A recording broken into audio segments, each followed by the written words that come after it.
Welcome to Think Tech on OC16, Hawaii's weekly newscast on things that matter to tech and to Hawaii. I'm your host, Jay Fidel. And I'm your co-host, Maria Kashem. In our show this time, we'll cover the recent High-Tech Development Corporation wetware program at the Box Jelly in Kaka'ako. There were some great thinker and maker presentations, discussions, social networking, and pizza for everyone. Every so often, the state's High-Tech Development Corporation organizes a wetware program. This time, the program was presented at the Box Jelly, the now famous co-working space on Kamani Street in downtown Kaka'ako. When we got there, the place was literally filled with people. Hundreds of highly charged, creative young people, the kind of people that invent and make things. They're the new generation in Hawaii, full of vitality and sharing.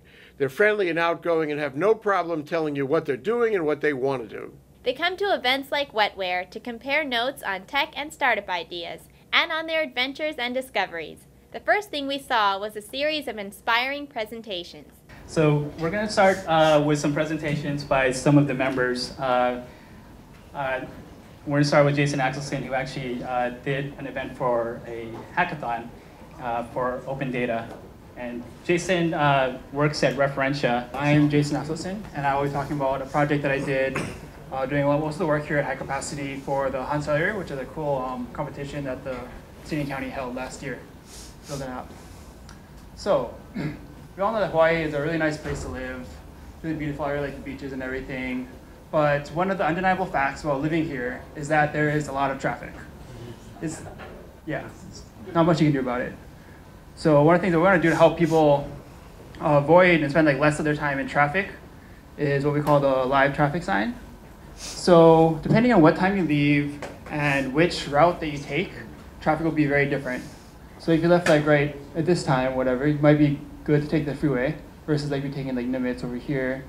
You're going to run into quite a bit of slowdown because of the lunch traffic over here. But if you left later, depending on where you're going, you might want to take Nimitz instead of the H1 because it gets really bogged down when it gets close to rush hour. The idea for this project was to actually pull the data from Google Maps and over an Android phone that we mounted to the sign, and then send an Arduino to tell it to control which signs, which segments of the sign would be green versus yellow versus red. And we partially got that to work. Right now we have it set up just basically directly to power. So this is kind of what it looks like. We have a bunch of LEDs on here. It's probably 200 LEDs total or something. They're each sewed on with a conductive thread, and then we use a conductive epoxy to connect them to the sign itself. And we mounted a breadboard on the back with some batteries, and there's a lot of wires. So it's pretty tough to get that all wired up. So I'm going to bring up Manuel, who's going to talk more about his bamboo bike. So I'm working on two projects currently. One is a wooden surfboard, and this bamboo bike. Okay. I also want to acknowledge. Thanks, Tom. Yeah. This is That wasn't me. still talking. If you can pass this around, you can see how strong this stuff is. That was planned. Yeah. So I'm still in the process of tacking the frame. It's pretty easy. If you have been to Hong Kong or Shanghai, you'll see kind of a lot of the skyscrapers, the scaffolding around them, made out of bamboo. So it's really strong, flexible, abundant. So that's kind of one of the virtues of bamboo. It's a grass, fast-growing, renewable. Yes, this is iron bamboo, so it's very strong. A lot of people don't know bamboo has higher tensile strength per pound than steel. So it also makes for a very smooth ride, very sweet. It's very forgiving, unlike aluminum or titanium. It's kind of jarring. You can go long with these. And bamboo also, because of its flexibility, it won't break catastrophically because of the skin. If you get a crack, you tape it up, and you can change out parts. Like over winter, what? They've had this model, Bamboo Bike Studios makes these kits in New York, and 5 years running, they've left it out in winter, no problem. UV, coat it with shellac or some kind of UV protectant, but I personally wouldn't leave it out in the streets. It takes about 50 hours on average to make one. Also, you can customize it really nicely. I don't know if you guys have seen all the fixies, the cool fixies all over town. So like Jason, we're going to bring up another high capacity co-founder. His name is James Wang. And he's going to talk, I think, more about traffic stuff. So it's kind of a common problem here. So we started off at a coffee shop, and that's pretty much, every Saturday we would tell people on Google Groups, come by and hack with us, and pretty much we'll bust out our laptops at Pedals and Beans, and we'll buy stuff. Right? I mean, everybody buys stuff, I think. I hope. And we'll hack on different projects and talk about technologies and share knowledge. It was great. We have a bunch of community events that we try to endorse, I guess. So we have the OUDL series that is sponsored by started by Kyle Oba, and we do pretty much reviews on different programming languages and different frameworks that people work with. It's very good for the community because you pretty much, if you have a topic that you have expertise on, whether it be Ruby on Rails, Python, JavaScript, whatever, you would hold a session and teach the community. They would come by. It's a public event, and there's no money involved, and people come by, have fun, learn a few things, ask questions, drink beer, whatever. So yeah, it's really great. And we have a few hackathons that we like to enter: Rails Rumble, Node Knockout, and I didn't put down, but also the City Camp and also the Accelerator type of hackathons that we have locally. There are a lot of people that write code, but a lot of people write code, expecting to get paid, which is fine. But you're not gonna get better unless you are evaluated by others, and it's better to come to a community and do things with everyone else. So there's a lot of reasons to do free work, and it's for your personal gain, and that's what I'm trying to get across to the rest of the developers out there that don't come out enough, in my opinion. So reasons to participate is coding is a very social thing. So believe it or not, coding is a very social thing. You have to communicate with others. You are one person, and you can write, X number of lines of code, and you're only one person. You gotta talk to others in order to build big projects, build solutions that people can use, and if you're solving problems. So, and it's a good way to connect with the community and learn from others. Sharing code is important, and open source is important, things like that. So it's great to be a part of a project that really helps the community and whatnot, and it's a great way to learn. So, and also the way I got exposure from Silicon Valley people, investors, friends of friends, and CTOs, whatnot, they're looking on GitHub. They're looking at people's stuff. They're not, GitHub has this thing called Careers 2.0. It's like, they go on there and they figure out who contributes to what, and open source projects are very important. Sometimes developers need, actually all the time developers need a helping hand with what looks nice and what doesn't. It's great if we can get some designers in the community as well. We have an iPhone application that I'll be showing later that's for the high capacity. It basically just pulls down the news and some information about high capacity right now. We did try to submit it to the App Store, and it got rejected because we showed them the website. And they're like, oh, it's the same thing as the website. We can't accept this. So moral of the story is I shouldn't have shown them the website. But if you guys want to contribute to the iPhone project, then you guys can talk to me. You have any ideas on what features you want to add to the app? That would be great. a lot of work went into making this night possible, and we do have the QR code contest. So if you don't have a QR scanner, you want to go to j.mp BA Maker for iOS, and then also j.mp for BA Maker for Android. So the next time you see a QR code like this, you want to scan it, and that means pretty much the presentation is over. and the games begin. I see very similar things happening here in Hawaii in terms of the innovation center. We have co-working spaces, accelerators, and hackathons going on. But people ask, where does the makerspace fit in this sort of community?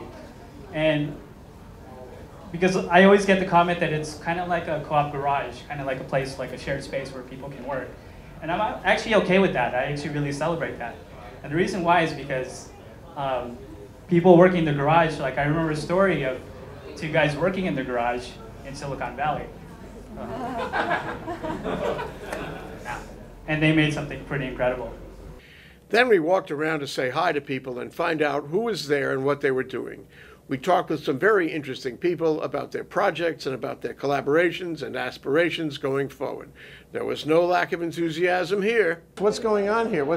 This place is it's a pandemonium. Yeah, this is becoming the new intellectual candy for Honolulu, Hawaii. And I'm here because this is the hotspot for high tech in Hawaii. On the 4th Wednesday of every month, if you're anybody and you want to be anywhere, you want to be here. That's how I think about it. We're here at Wetware Wednesday, high capacity version. Over 130 people here. It's crazy, lots of fun.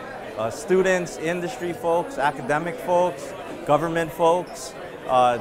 Biggest event in over a year and a half that we've been doing this, just happening. How does it feel for a founder to watch this? Oh, it's pretty amazing. 130 people, this is the most we've ever had in our space before. So to see this many people excited about making things makes me charged up. So I love making things. I actually come from the arts and design background, so I'm a graphic designer, and so I've been making things my whole life since I was little. So to find out that there's sort of a space where people like to make things but also intersect that with technology and kind of create new things, and it's sort of this kind of pool and lab for new ideas and just trying things and sharing. There's a lot of maker spaces popping up in the Kaka'ako area and Hawaii in general. It's kind of following a national and a worldwide trend. And it seems like all of them are finding their own niches right now. I've got another makerspace on the other side of Kaka'ako, and we're Oahu Makerspace. And I took a picture of the event on the beach before I came here, right? Thinking this would be appropriate, wetware, Let's see, we have 3 Arduinos in the space that are transmitting by XP to a Raspberry Pi, which has an XP on top of it, as well as a Wi-Fi dongle. So this Raspberry Pi is serving as a database and a website endpoint for data collection as well as data serving. The broad brush strokes are closing the loop between the sort of ubiquitous electronics and actually being able to see what's happening. Yeah, no, I think it's a pretty good event. It's a good turnout for wetware, and I'm pretty stoked to see all these people. There's a whole bunch of government data sets that are available, and the data sets could be anything from health data to crime data to bike rack data, there's all kinds of data. And what we're trying to do is we're trying to encourage the developers and the designers to look at open data and build some apps around that open data. We've got a big table back there, a lot of tools, so when I'm looking for a quiet place to work, I can come in, and generally there'll be other people coming into work as well, so it's a very friendly place to just talk to people what you're doing and maybe get some ideas about how to do it better. They've been going with the box jelly for the past year and a half, and it's an amazing progress, and it's really fast, and it's just people doing what they love and getting together and being able to bounce creative ideas off of each other.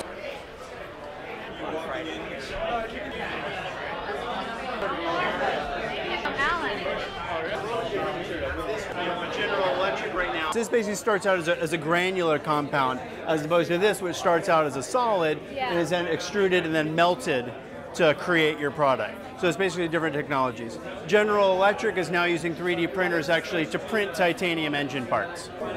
So equity crowdfunding has not been available in the U.S. today or for the last 80 years because of this law. And so once that law and the details of that law finally get finalized, it'll be a very profound change in what becomes available for startup companies, existing companies, in raising capital, in their ability to sell stock, to get loans directly from the public, investors, and even what they call unaccredited investors are able to invest in small companies.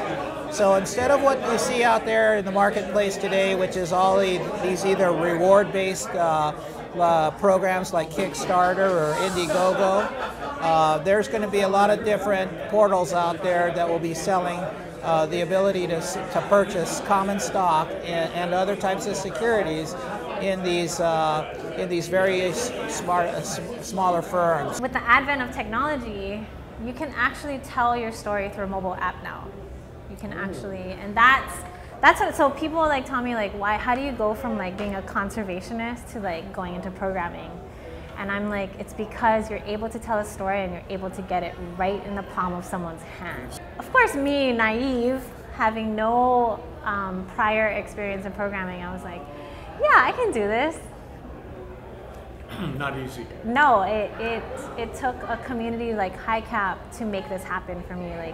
So I'm building a fish pond app for Heia Fish Pond. There's a couple features. The walking tour is actually, this is an on-site tour. So if you have an iPhone and you download this app before you come down to the fish pond, you can actually go on a self-guided tour.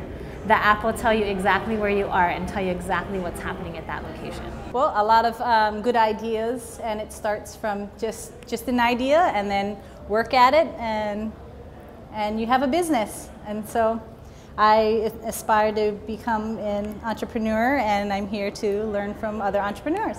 We're just motivated to do things, you know. Like, we don't.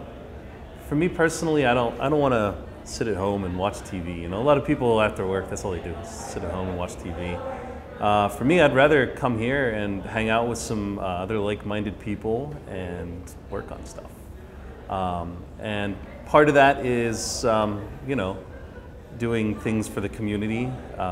If you're looking to come here and and find people to help you maybe flesh out an idea, this is really in the space for that.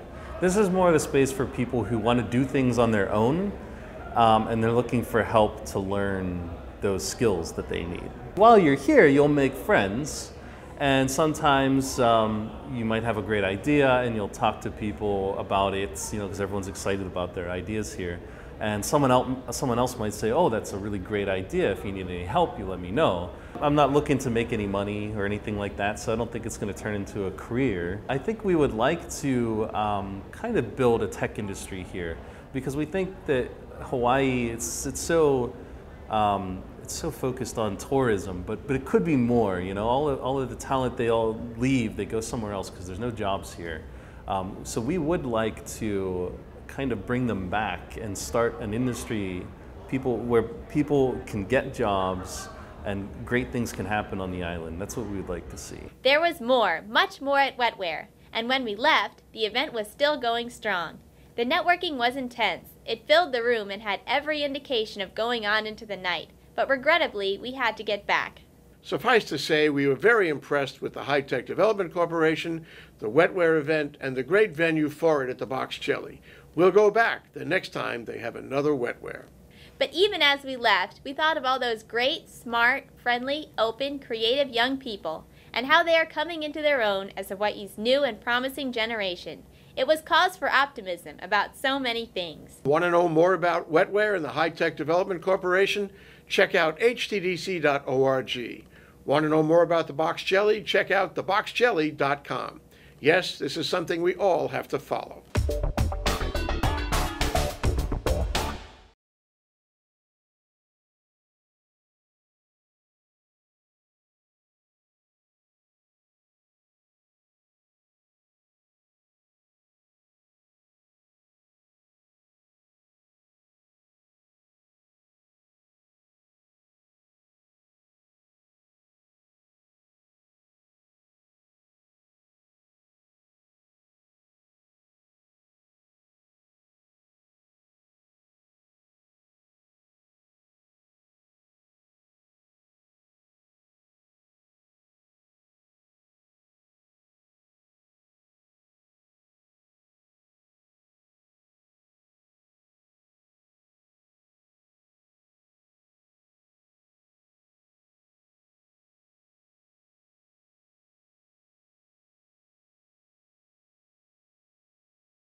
And now let's take a look at our ThinkTech calendar of events going forward.